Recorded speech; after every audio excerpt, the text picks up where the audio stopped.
A ton happened in this jam-packed Wheel of Time Season 3 finale, titled He Who Comes with the Dawn. Matt finally went through a redstone doorframe and paid a hefty price, but at least he got some fun parting gifts from a foxy Aelfinn. Nynaeve finally broke her block and went full Moses. White Tower politics led to the devastating death of Swan Sanche and the rise of Elaida Sedai as Amarlin Seat. We got to see Balefire for the first time, Moraine lived to fight Lanfear another day, and Rand made it rain in the Aiel Waste with a gathering storm that was seen all around the world. There's a lot to unravel, so let's get to it. This is Unraveling the Pattern. I'm Lauren. This video is mostly safe for non-book readers as long as you're okay with book spoilers up to this point in the story. Check the description for a full spoiler warning, and please help me get to 50,000 subscribers. Let's start with the White Tower and the odd redstone doorframes. 10 years ago, Elaida Sedai took a huge risk by foolishly entering the redstone doorframe in the 13th depository and coming out with answers and a smile. Whatever she saw or heard there made her confident that she would become the Amarlin Seat, and eventually she got her wish, but it took another 10 years before it would be fulfilled. The redstone doorframe was teased heavily from the very start of the season, making its first appearance in the cold open scene in the background. But now we got a closer look at the twisted redstone ter'angreal doorframe and its twin in Tanchico. Did you notice that it has symbols representing snakes and foxes? You might recall that Rand and Perrin were playing a snakes and foxes themed board game in the first episode. When Elaida exited the doorframe, she was confronted by Alviarin Sedai of the White Aja. Alviarin was disappointed in Elaida's decision to enter the doorway, saying Elaida was reckless and the Aelfinn are not to be trusted. Later, when Matt entered the twin doorframe in Tanchico, the fox-like creature there called itself Eelfinn. To be very clear, two different creatures were mentioned. The Aelfinn with an A were visited by Elaida, and the Eelfinn with an E were visited by Matt. The Aelfinn and Eelfinn are often brought up as a pair in the books, in alphabetical order. They're also referred to as the snakes and the foxes in that order. This is how I remember which is which. Aelfinn and Eelfinn are snakes and foxes, respectively. Fans in Alviarin also refer to them simply as the Finn. Kind of funny that the actor who plays Matt is Donal Finn. It's like it was meant to be. The doorways in the show and books are very similar but not identical. They're both ter'angreal, or objects made from the One Power, and they both grant a person entry into another world. But one, the one in the White Tower, lets the person visit the Aelfinn, or snakes, and the other, in Tanchico, lets a person visit the Eelfinn, or foxes. Enough of that, I'll just refer to them as snakes and foxes from now on. I don't want to spoil too much, but I want to make more sense of the snakes and foxes for the non-book reading audience, so I will be discussing a bit more about them based on what we learn in Book 4, The Shadow Rising. I think it will help to give context, but jump to this timecode if you'd like to skip these lore-based book spoilers. In the books, there are also two doorframes, one to visit the snakes and one to visit the foxes. Each doorframe can only be entered once, so if Elaida were to try and re-enter the doorframe here, nothing would happen. Same for Matt. If he tried to re-enter the fox's realm through this doorway in Tanchico, nothing would happen. The two doorframes were in different locations in the books. It's possible they've added additional doorframes for the show, but it's more likely they just moved the two from the books to new locations, the 13th depository in the White Tower and the storeroom in the Panarch's palace in Tanchico. The snakes and foxes live in another world or dimension. They're not located on the Wheel of Time Earth. The fox that Matt visited spoke in the Old Tongue and mentioned an ancient treaty, implying some sort of agreement was made between the people of Earth and the snakes and foxes long ago, probably during the Age of Legends. In the books, we learned the snakes give 3 true answers to whomever enters their domain through their doorframe. We don't yet know what Elaida asked the snakes, but she seemed confident she would become the Amarlin Seat. As can be inferred from Matt's visit, the foxes grant 3 wishes or desires, what they call need, usually as physical objects of some sort. Elaida appeared to be given a special bracelet, which I'll get to. Matt received a fox head medallion on a necklace and a blink-and-you-miss-it black-hafted spear-like weapon. In the books, this spear is called the Ashandarai, which translates to sword spear in the Old Tongue. It's basically a quarterstaff with a short sword blade, and we know how good Matt is with the quarterstaff. Matt also received relief from all those screaming memories of battles, but appears to have other gaps in his personal memories as well. Like the fae or genies of old legends, the fox's gifts often come with a twist or hook. Did you notice how Elaida's hand with the bracelet seemed to be shaking in a previous episode? Perhaps this is part of the price she's paying for getting her wishes granted. I won't explain what Matt's gifts do or why they were given to him here, as that would be too spoilery for this point in the story, but as a reminder, Matt wished for 3 things. 1, no more One Power, or being affected by magical forces. 2, to have the memories he got from blowing the horn removed. Specifically, he asked to be fixed. And 3, he asked for a way out. That third one is very important because not everyone who enters the land of the Finn, or Finland as we fans call it, returns. Alviarin mentioned to Elaida that many of their Aes Sedai sisters had entered the doorway in the tower and never returned. A really cool detail is that the costume designers intentionally made the fox's clothing to look like it came from human skin. There are hints of faces in the leather, and noses and ears make up the spine and other bone-like structures of the fox's costume. costume. There are even skin piercings visible in places, like this nose piercing and this lip piercing. See the nose here? How cool and gross is that? This is actually very accurate to the books, as Matt notices the first Foxy encounters appears to be wearing human skin as clothing. Clearly they're dangerous. All of these skeletons in the fox's den appear to have been stripped of their skin and flesh. So we know Matt asked to get out, and the fox didn't seem too happy to grant that wish. But what about Elaida? Did you notice the key-like trinket on Elaida's bracelet? In episode 3, we caught a glimpse of a snake design on the bracelet, and a behind-the-scenes photo revealed a fox design on it as well. I was very confused about where this bracelet came from after watching this episode, because it seemed as if Elaida had received it from the snakes just before this scene, but that would go against what we know of the snakes in the books. They only answer questions and don't give gifts or grant wishes. Adding to my confusion, Alviarin asked Elaida what the Aelfinn promised her, and Elaida answered the Amerlin seat itself, implying that she wished to become Amerlin, and the snakes granted that wish, though I suppose this could also just be a response to a question. To add even more confusion, this behind-the-scenes image says the bracelet comes from the Eelfinn, or foxes. So has the show changed what the snakes and foxes do? Perhaps both grant wishes, or perhaps Elaida has a way to visit both through one doorway, or maybe she already visited the foxes before this. It turns out Elaida already had this bracelet before this flashback 10 years earlier, back when Queen Morghese was crowned. Even the key-shaped trinket was visible during that flashback. So if Elaida did receive this bracelet from the Finn, I assume she must have first entered the realm of the foxes sometime before Queen Morghese's coronation. Is it possible that one of her wishes was to have the gift of foretelling? Maybe that's how she was able to help Morghese Trakand win the throne of Andor. She did tell Min her foretelling was a gift, and she stroked her bracelet and said she was lucky. Keep in mind, Elaida did not go through the doorways or have wishes or answers granted to her in the books, so your guess is as good as mine as to what she was told or what gifts were granted. I'm curious to find out what the bracelet does or why it's so important, but I think the key is a hint. Perhaps Elaida knew enough to ask a way out of Finland and was given this bracelet as a key to help her get out alive. This doesn't explain why she always seems to be wearing it or why her hands shake, but I have a theory that her bracelet has multiple trinkets that give her certain abilities or gifts. Maybe it's like a Swiss Army knife or multi-purpose tool. There are multi-purpose wearable ter'angreal like this in the books. Back to Matt. Remember when Matt asked to get away from the foxes, he was told it was wise to ask for leave-taking, but foolish not to set any terms. On top of dangerous gifts, the foxes require the person who enters to set the terms or price for their gifts, and if they don't, the foxes set the price themselves. The price they required of Matt was death, and probably something more. Sure, they let Matt go as he asked, but they hung him outside of the doorframe, just as Min had envisioned. Good thing Min was there to bail him out. This CPR scene might have felt a bit like a cop-out, but this was actually very similar to what happened to Matt in the books as well. Only it was Rand who brought Matt back with CPR, instead of Min. Do you think Matt died? And if so, do you think he's still connected to the Horn of Valir? Remember, Swan told him that as long as the Hornblower lives, it's just a horn to anybody else who tries to use it. But if Matt died before he was brought back by Min, does this mean he's no longer linked to the horn, and that it's up for grabs to whomever blows it next? Good thing Swan took it from Matt and hid it somewhere in the White Tower, right? A few other important things of note about the snakes and foxes before we move on. The fox asked Matt a very odd question at the start. It asked, do you carry iron, instruments of music, or devices for making light? I'm not going to discuss why it asked that, but this is an important detail to remember for later. I will say this though, remember how Rand and Perrin were playing a board game with snakes and foxes around the board and on the dice? Could this imply there is a way to beat the snakes and foxes in the same way that a person beats their opponent at a board game? Also, did you notice that the fox seemed to speak for a group? At one point it said, we can take them, when talking about Matt's memories. At times it almost sounded like many voices or a legion of foxes all speaking at once.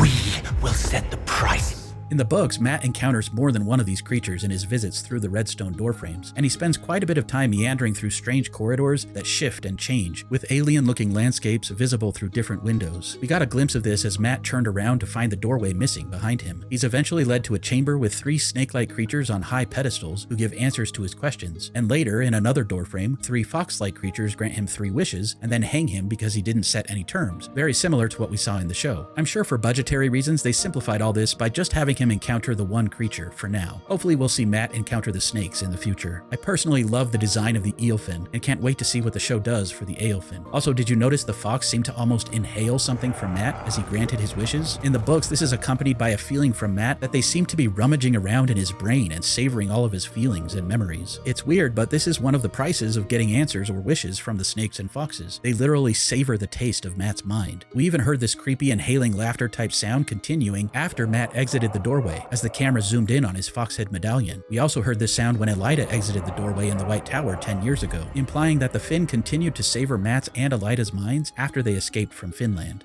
Speaking of Elaida, it turns out this was a big day for her 10 years ago. The White Tower was voting for a new Amerlin seat after the death of the previous Amerlin, who had apparently only served for 4 years, according to the Keeper of the Chronicles at the time. Did you notice that all of the sitters in the Hall of the Tower wore shawls of their Aja colors with the Flame of Tar-Valon symbol on them? A fun nod to how Aes Sedai are described in the books. Also, I appreciated that the Keeper was played by a trans woman. Perhaps for the story, she's just an Aes Sedai with no backstory and is not meant to be a trans character, but I actually love that they included this because there is precedent for this in the books, even though most of them were written 30 years ago. Though the concept of Robert Jordan's one power is very binary, the idea is that a channeler's ability to use the male or female half of the one power is related to their soul and not the body they were born with. This is addressed by a specific character in the books, but I won't spoil that for now. I also spotted a familiar face among the Greens. Did you notice this is Karene, the Green sister who died fighting against Loghain in Season 1? Apparently Varen, Lyanna, and Liandrin were also sitters 10 years ago. Elaida seemed confident that she had the 11 needed votes from the Hall of the Tower to become the next Amerlin, because she thought the White Aja sitters were on her side, and it was implied that Alviarin had great sway in the Hall, as we saw many sitters follow her lead during the vote later. But just to be sure, Elaida foolishly entered the snake's doorframe, presumably to ask if she'd become the Amerlin seat. The irony is that her rash decision was exactly the kind of illogical and unnecessary risk that turned Alviarin, a White Aja Aes Sedai who's particularly fond of logic, reason, and rational decisions, against Elaida in the Hall. And like a house of cards or dominoes falling, that one decision by Elaida toppled her chances at getting the necessary votes 10 years ago. Instead, Siuan Sanche was raised to the Amerlin seat, surely causing much humiliation for Elaida in the process. Elaida noticed the way Moiraine and Siuan looked at each other and started piecing together that they were still friends, despite how they pretended to no longer be together in public at this point. Surely she built up a lot of resentment towards Siuan and Moiraine and the Blue Aja over the last decade, especially after she was likely told by the snakes that she would be the Amerlin. Now, 10 years later, she finally has enough ammunition to take Siuan down, and she played her part beautifully. She not only convinced Siuan to send 8 of her more loyal sisters, including some of the more noble Reds like Satama, to stop Mazrim Taim, the false dragon in Saldaea, but she also convinced Min, Lyanna, Varen, and Siuan that she was going to cage Rand. She sent 8 Red sisters away under that pretense, but it turns out they were a literal red herring that was meant to get more loyal sitters out of the tower so that Elaida could call a vote and get the minimum 11 votes required to have Siuan deposed and stripped of the Amerlin seat. Elaida not only took Siuan's position as Amerlin, but stilled her, removing her ability to channel. This is called gentling when done to a man, but has the same effect. It's different from a shield, which is temporary, even if tied off. Gentling or stilling is permanent, and most channelers believe it's a worse punishment than death. After torturing Siuan, they determined she broke tower law by conspiring with Moiraine and the Dragon Reborn and keeping him secret from the tower, and they sentenced her to death. Of course, this was an absolutely tragic end for Siuan, and I know just how difficult this change from the books has been for many people, myself included, but I appreciated her speech and defiance in the end. So often, Siuan told people to get on their knees, yet when she faced Elaida, the usurper, she stood tall and would not kneel. She declared that she loved Moiraine and would die before betraying her, and then she declared with certainty that the tower would burn if they did not get in line with the Dragon Reborn and the world. Whether or not she could lie at this moment, she spoke the truth. Remember, Min foresaw a terrible battle yet to come, where many Aes Sedai and warders would be killed at the White Tower. Elaida looked to me like she was shocked by Siuan's words, and almost seemed to want to change her mind about killing her, but Alviarin, seemingly with no emotion, forced Siuan to her knees and then killed her. Could Alviarin be the hidden Black Aja member in the tower? Whether or not Alviarin is Black Aja, she did not go against the oaths to kill Siuan at this moment, as the vote had already been cast and Siuan was determined to be a danger. Therefore, any Aes Sedai bound by the oaths could have killed her. Still, the look on Elaida's face implies to me she knows she messed up. The Aiel would be proud of Siuan. She died literally screaming defiance with her last breath. Siuan didn't address Elaida as mother, she only called her by her name. Elaida might have called herself the Amerlin, but in my mind, only one Amerlin was in the hall in her final scene, and she was the one who was standing. She is Siuan Sanche, daughter of the river, water itself. Moiraine says similar words to Siuan as she made an oath to her in Season 1.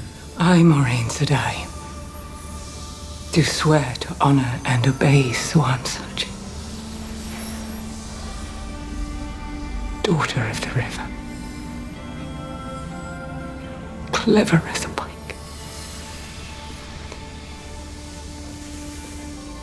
strong as the tides, and never return until she calls me home.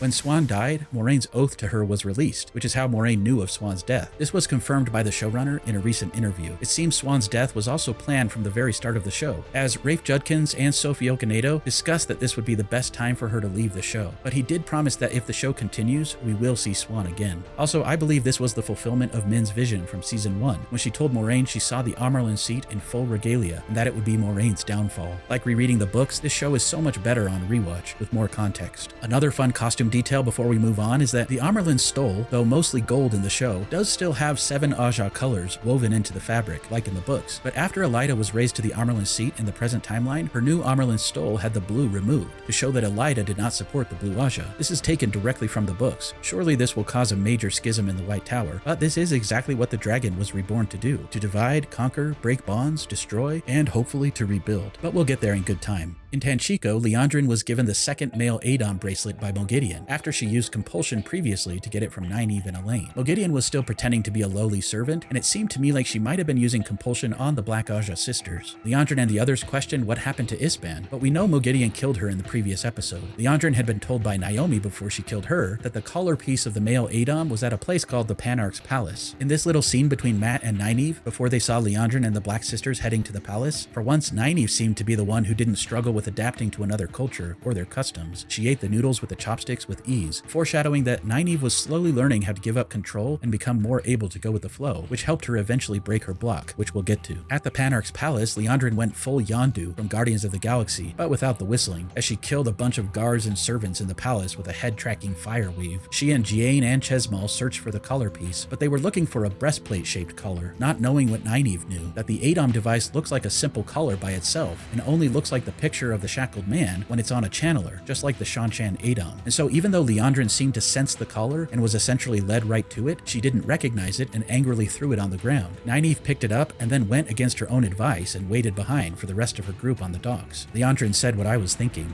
You should have left. Nynaeve shared her hopes that Liandrin could still turn back to the light, but Liandrin scoffed at her and said this is what she always wanted, to be more powerful. Nynaeve felt a close kinship to Liandrin because they both shared the loss of a child. In Nynaeve's case, what she experienced in the accepted test archways wasn't exactly real, but it still felt real to her. Liandrin practically slapped Nynaeve in the face when she said her only regret was that she didn't let her baby boy get drowned the day he was born, claiming her attachment to him made her weak. This viewpoint, like everything in the Wheel of Time, is a contrasting dichotomy. What makes a person strong? Is it their love and their attachment to others, as Nynaeve believes? Or is it their ability to separate themselves from emotional attachments and be willing to do anything for power, as Liandrin believes? Heart of stone, soul of fire. Liandrin thought that if she could get the male Adom and kill Nynaeve, the most powerful channeler in 1,000 years, it might look good to her evil overlords, and she might get promoted to Chosen, or Forsaken as the rest of the world calls them. At least for the time being, Liandrin managed to convince Moghedien to let her live so they could work together to call her Rand, as the male Adom requires 2 women who can channel. Liandrin reminded Moghedien that she is weak and will have a better chance of becoming the Dark One's chosen leader, the Nameless, if they work together. We'll see how it goes.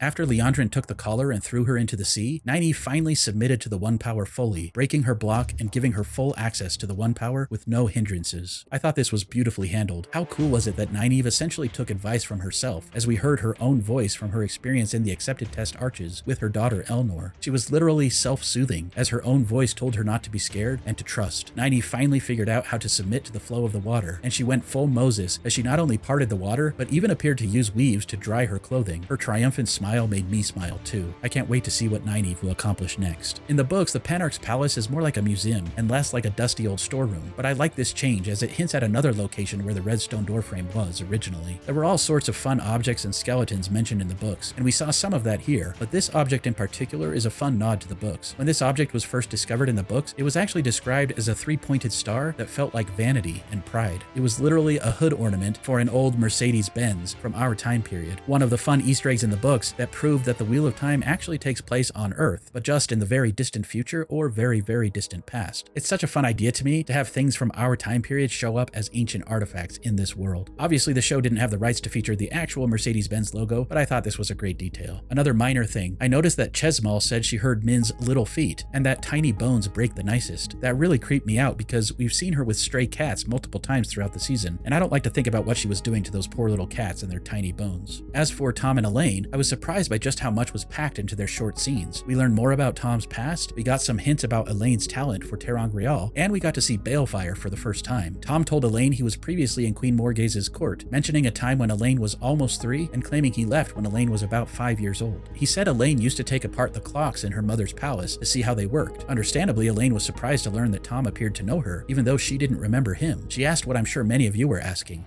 Who are you, Thom?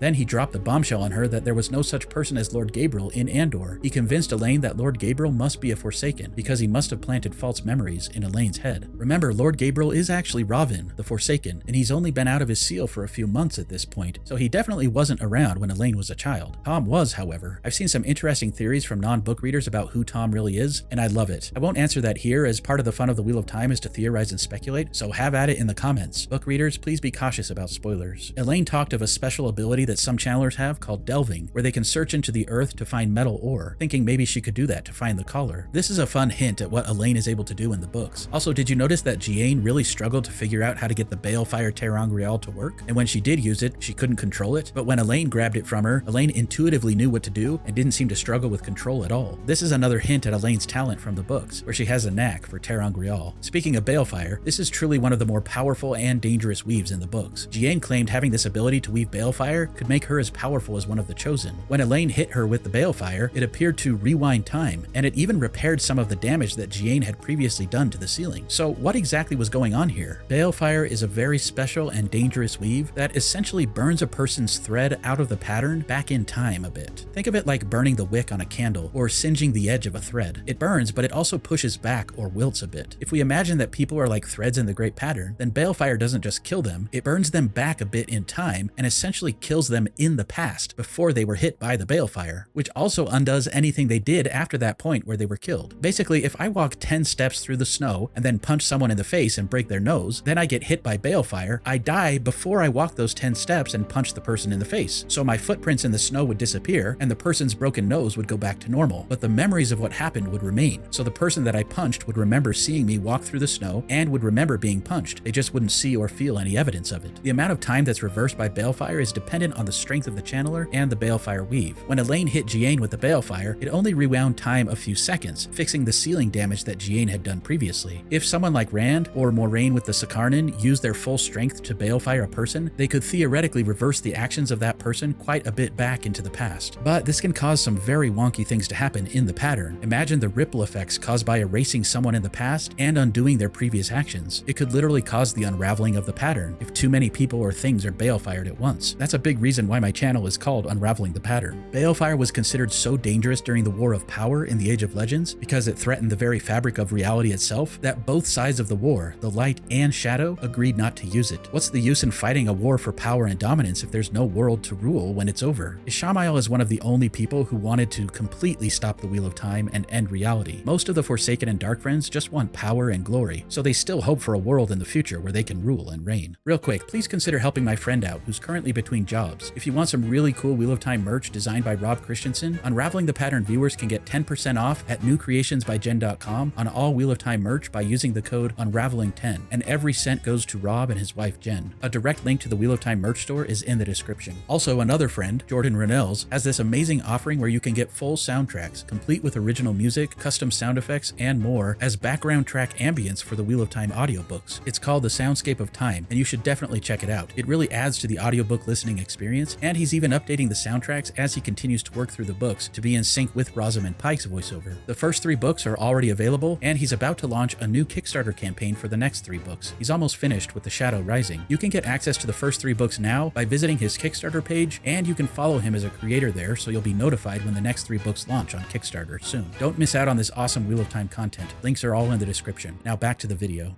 Rand finally ripped off the band-aid and broke things off with Lanfear, and she understandably did not take it well. It's unclear if Rand is a dreamwalker and was in Tel'aran'rhiod at this moment, or if Egwene was involved in bringing Rand to this place in his own dreams. But either way, Lanfear found him, and he told her this is where the Sharome crashed after Lanfear set the Dark One free. I love the idea that Rand is standing in the exact spot where his ancestor once stood. We finally got to see Lanfear in all white, clearly an attempt to look pure and innocent to Rand, as she does in the books. But I love the contrast between her clothes and Rand's, which made me think think of the ancient Aes Sedai symbol. Lanfear talked about how she was forced to swear her dark oaths on the day she freed the Dark One, or she would have been killed. She claims she still wants to be free of her oaths and wants to kill the Dark One, but she also wants all of the Dark One's power for herself, as Rand guessed. She says the world isn't so black and white as Rand wants to believe. Then she told Rand that in his past life as Lews Therin, he made the whole world bow to him, but she wouldn't. I appreciate that at the very end of the episode, as the remaining Aiel bowed to Rand, Egwene refused to bow. Anyway, Rand basically saw through Lanfear's guise, finally, and told her he was breaking up with her for the same reasons that Lews Therin did in the past. Not because she wouldn't bow, but because she's jealous, petty, and cruel. I think it's important to note that Rand didn't learn this from his visions in Ruidion, and he probably mostly learned this because of his current experience with Lanfear, but could it be that Rand also is the man who can't forget, as foreshadowed in Season 1 with Thom's song? Maybe Rand is remembering bits of his past life as Lews Therin. There was a very quick shot later in this episode where Rand saw a shadow or silhouette of a person, like a mirage in the distance in the Aiel Waste. And did you notice the storm clouds behind the person as well? Those weren't there in other shots until Rand brought them using the One Power. Sure, there were wisps of clouds here and there during the Alcair Dal scene before Rand brought the storm, but nothing like what we saw in this brief vision of the shadowy figure. There's been much speculation about who this figure is. It could have been Lanfear before she fought Moiraine, or it could have been a random Aiel warrior or another Forsaken, but my bets are that Rand is seeing a glimpse of Lews Therin Telamon. Remember, even as far back as Season 1, Rand saw glimpses of his past life at the Eye of the World. As Rand has been channeling throughout Seasons 2 and 3, there are hints of voices and whispers from Lews Therin in the audio. As Rand's madness grows, could he start to see and possibly even interact with Lews Therin in some way? Back to the dream. Rand tells Lanfear he finally sees who she really is, a monster, and he literally pushes her away. And then she essentially confirms this by channeling this crazy, inky black power and threatening to kill Rand before Egwene shows up and banishes Lanfear from the dream. Remember, in Teleron Riad, channeling isn't as powerful as pure belief. Egwene was clearly prepared to send Lanfear away, but this still shows just how strong she's growing as a Dreamwalker. We'll talk more about what Lanfear was channeling in a bit, but in the dream world, it's just a weave. I love the following scene where we saw everyone preparing weaves to fight Lanfear. Avienda once again was channeling 2 spears of fire, but interestingly, she didn't veil her face this time. Moiraine seems to have been practicing with the Sakarnin, but I really loved how even Melaine, who can't channel, was prepared to fight with her belt knife. Often Lanfear struggles with patience or restraint. She truly is the crazy ex-girlfriend to an insane degree, but she did show some restraint here and made some tricky plays behind the scenes before attempting to kill Rand. Sadly, it appears that Melindra, the Malkieri woman turned Aiel, was also a dark friend who swore her oaths as a child in hopes of restoring Malkier to its previous glory. Lanfear called in a favor and tried to get her to kill Lan. I really liked how Melindra painted the Kisain on her forehead, which is a custom among Malkieri women, just as the Hadori, or leather strap that Lan wears around his forehead, is a custom among Malkieri men. She might have been adopted by the Aiel as a maiden, but she was Malkieri at heart. To Melindra, Malkier's future was more important to her than her dark oaths, or even than having a chance at rebirth. She betrayed her oaths and told Lan that Lanfear was going to try and kill Rand. In a very big deviation from the books, we learned that if a dark friend breaks their dark oaths, they don't just die, but apparently they lose their soul forever and cannot be reborn. As Melindra sacrificed herself for Malkier, we saw her soul leave her body. Her last words to Lan were words I've been waiting to hear for a very long time, a saying that basically completely forms Lan's character motivations in the books. Duty is heavier than a mountain, death lighter than a feather.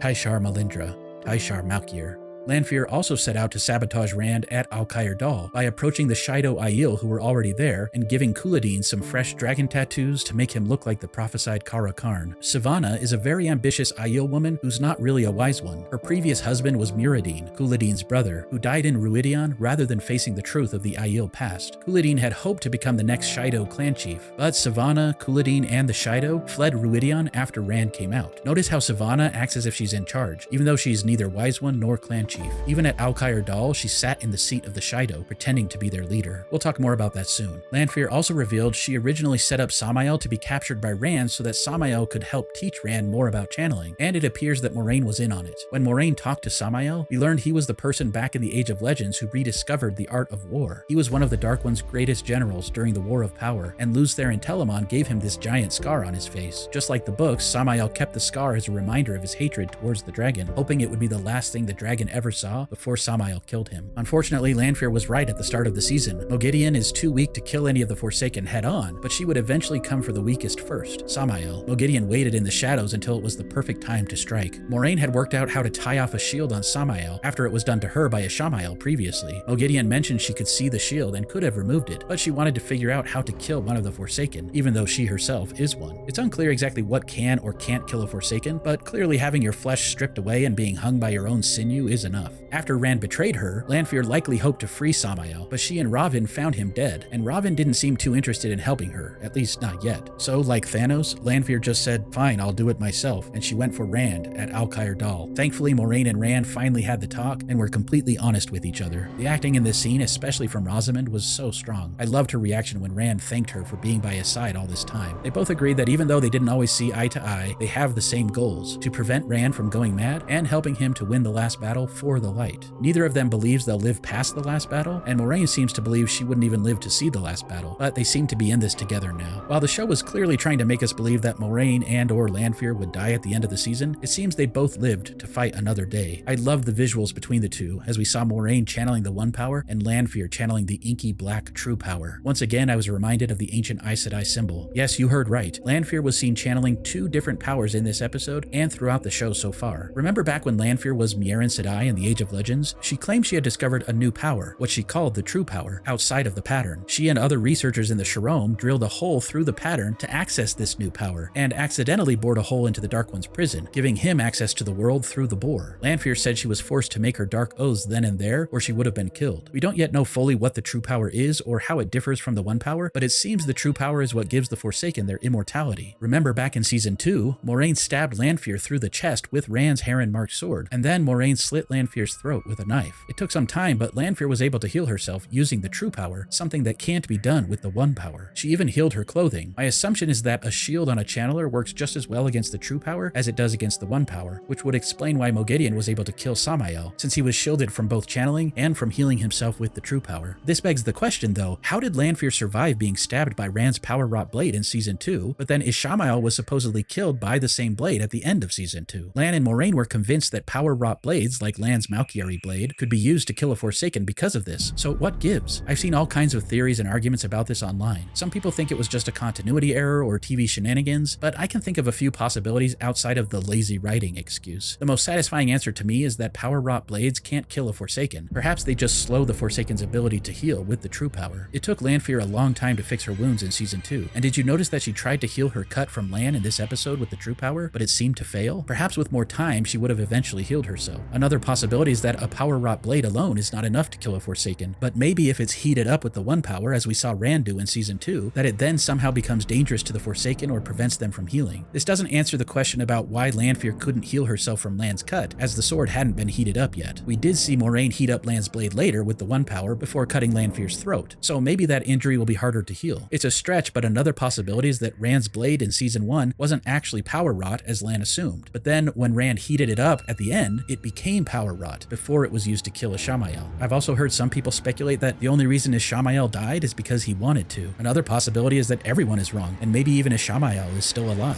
What do you think was going on here? Also related to the True Power, remember way back at the end of Season 1, Moiraine and Lan were shocked that the seal at the Eye of the World that kept Ishamael trapped had somehow been broken. They mentioned that the seal was made of a supposedly unbreakable substance called Quendiar, or Heartstone, that not even the One Power could break or scratch. This was very easy to miss, but it turns out when Ishamael is freed at the Eye of the World, the True Power is just visible under Ishi's feet, suggesting that while the One Power cannot weaken or break Quendiar, apparently the True Power can. This would also explain how Ishamael was able to break the other Forsaken seals and free them. The True Power is not to be confused with the corruption on the male half of the One Power. Yes, the corruption was put there by the Dark One, but it's not exactly the same thing. The male half of the One Power eventually causes all men who channel it to go mad. We certainly saw signs of that in Rand this episode. The True Power is also highly addictive and does have side effects, which I won't spoil for now, but it's not the same as the One Power. Also, did you notice that the male Forsaken who channel the One Power have no corruption on their weaves? In the books, we learned that the Dark One places a sort of protection on the male half of the One Power only for the male chosen, so that they won't be affected by that corruption.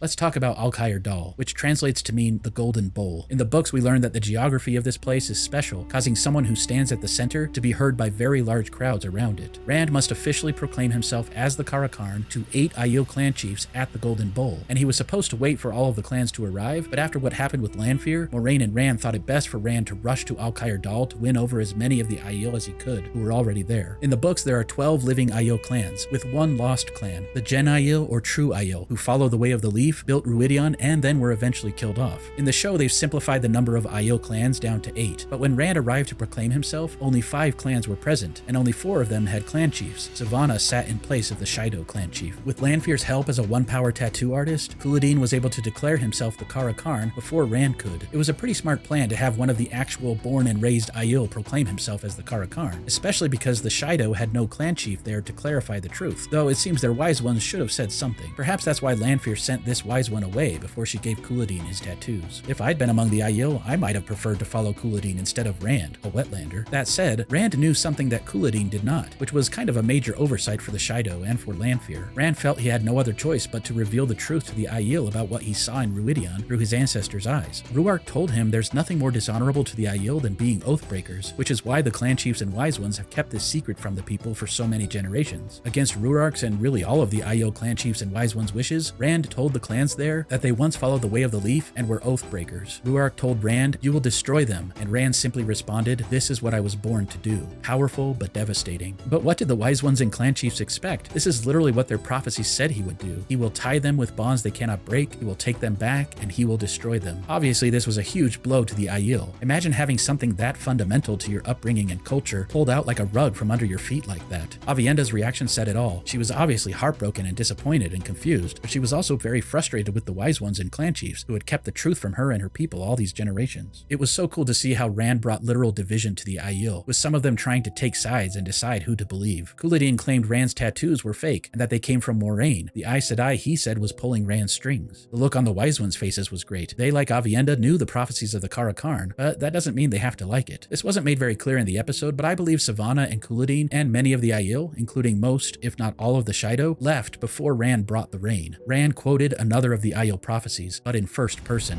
"I shall spill out the blood of those who call themselves Aiel as water on sand, and break you as dry twigs. Yet the remnant of a remnant the Kara Karn shall save, and they shall live. I am your Kara Karn." Then, he channeled a massive amount of the 1-power and made it rain where it should not have been possible. Those Aiel who remained, even Avienda, knelt, accepting Rand as the Kara Karn, their chief of chiefs. Only Egwene stayed standing. Earlier in the episode, Avienda questioned why Egwene still followed Rand after what he had done to her. She said that as Aiel, they have no choice but to follow the Kara Karn out of duty, even if it leads to madness and destruction. But Egwene has a choice. She then asked Egwene, "Is he worthy of your strength?" Avienda might feel like she doesn't have a choice, but in the end, that's what the Wheel of Time is all about. In a world of good and evil, right and wrong, light and shadow, everyone has a choice. Swan chose to face her accusers on her feet. She said, "We are the power. The light shines through us. That is the truth." Moraine chose to go to battle against Lanfear, fully expecting to lose. And while she lost the woman she loved in this life, she kept Rand safe as she swore to do. Melindra chose to give up her soul rather than let Malkier die. Rand chose to accept the duty that was placed on his shoulders, no matter how heavy. In a world where people get the chance to be reborn and try again over and over throughout the ages, death is lighter than a feather, duty heavier than a mountain. Way back in Season 1, Swan gave this awesome pep talk to Egwene and Nynaeve, but to me, it feels more like she was talking to hers and Moraine's younger selves, and to all of the heroes of this story. I know what it is to feel that you deserve something different than what this life gives you. To wonder why you couldn't just stay at home, love the people you love, grow old with them, protect them, support them. Threads weaving in and out of the pattern without consequence. But the truth is, the two of you have been called to greatness. The fate of all of us rests on you now, on the decisions you make in the coming days, on the strength you find within.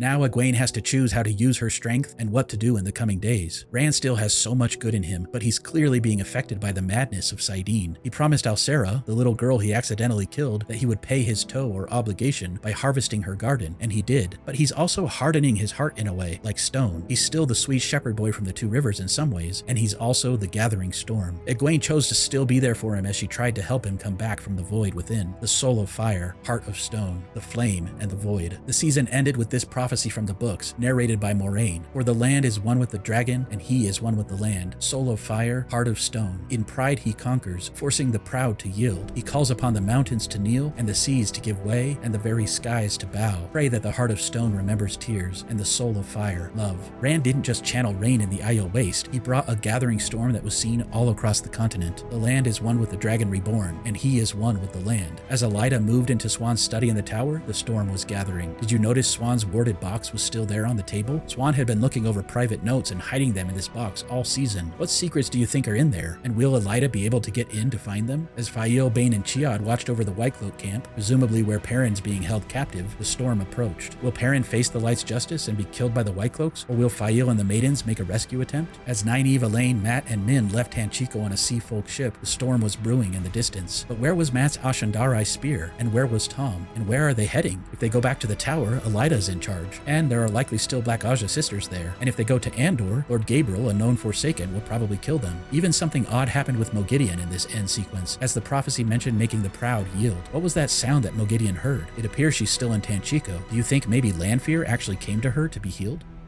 The land and the dragon reborn truly are one. If the dragon hardens his heart like stone with a raging fire inside, what will happen to the world? Surely the only way for him to remain sane and win the last battle is to soften his heart and to keep close to those he loves. But will he? Pray that the heart of stone remembers tears and the soul of fire, love.